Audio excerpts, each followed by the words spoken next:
All right, let's jump right in. We're going to talk about a massive celebration, one that literally brings an entire state to life. I'm talking about Bihar Diwas. And trust me, it's so much more than just a date on a calendar. It's all about history, a powerful identity, and a real vision for the future. So, let me ask you something right off the bat. What do you think is Bihar's biggest annual party? I mean, what does that even look like? Whatever you're picturing, you're probably going to have to think bigger, way bigger. Well, that party is Bihar Diwas, and it is a massive 3-day festival right in the state capital, Patna. We're talking about the historic Gandhi Maidan. For 3 whole days, this event pretty much takes over the entire city. It's like the heartbeat of the state for 72 straight hours. It's incredible. And look, this is not just any old festival. I mean, you've got Bollywood superstars like Shan and Sonam Mahapatra hitting the main stage, but that's just the start. You've also got these huge exhibitions from like 32 different government departments showing off what they've been up to. There are dazzling laser shows, food and book fairs everywhere you look, folk dramas, the whole 9 yards.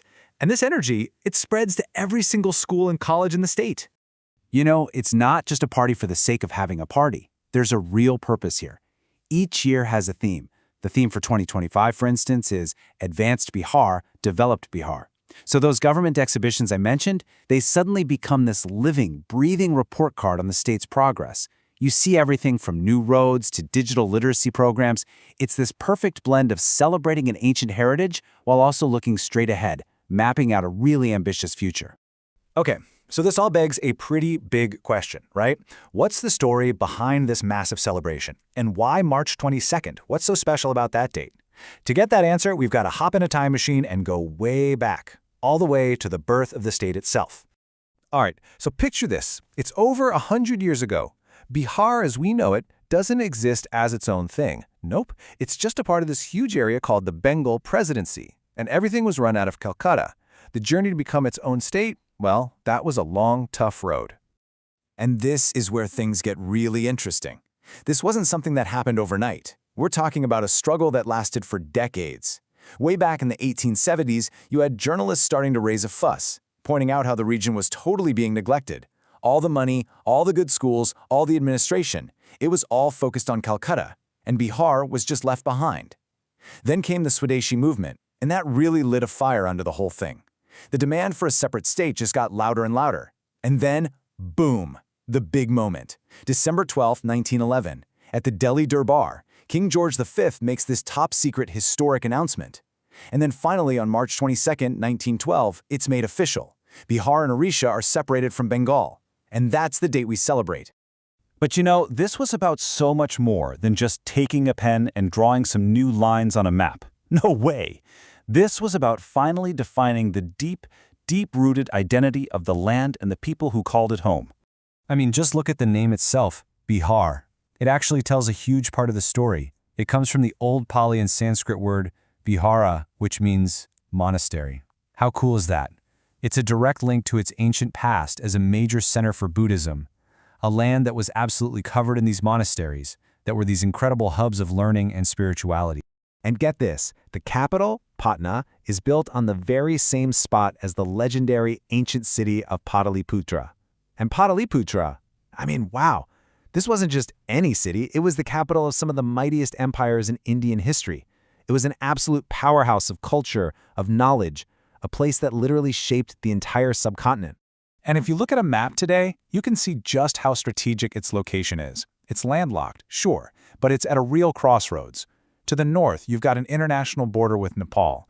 And then to the south, east, and west, it's connected to Jharkhand, West Bengal, and Uttar Pradesh. It's basically a vital bridge connecting eastern India with the rest of the country. But to really truly get Bihar, we have to go back even further. We're not just talking about history here. We're talking about something foundational, something that's at the very core of India's story. This land was a cradle for empires, a birthplace for religions, and a home for some of the deepest intellectual traditions you can imagine. And people knew this even back then. When the modern state was being formed, a British official, a guy named Bailey, was talking about Patna's future, and he directly referenced its ancient past as Pataliputra. He said he hoped that this new capital could regain at least some of its former glory. Even he could see the echoes of greatness. So here's the crucial point, the thing you really got to grasp. Just think about the sheer depth of this legacy. This is the land where Gautama Buddha reached enlightenment. It's where Lord Mahavir, the founder of Jainism, was born. It was the command center for the mighty Mauryan Empire under rulers like Chandragupta and Ashoka. It's the birthplace of the 10th Sikh guru, Guru Gobind Singh. And it's where the Princess Sita came from. I mean, it's a true crossroads of history and faith. It's just incredible. And we can't forget about knowledge. For centuries, this place was a global center for learning. I'm talking about the great University of Nalanda. Founded way back around 450 CE, it pulled in scholars and students from all over Asia. It was this shining beacon of learning, long before places like Oxford or Harvard ever even existed. Think about that.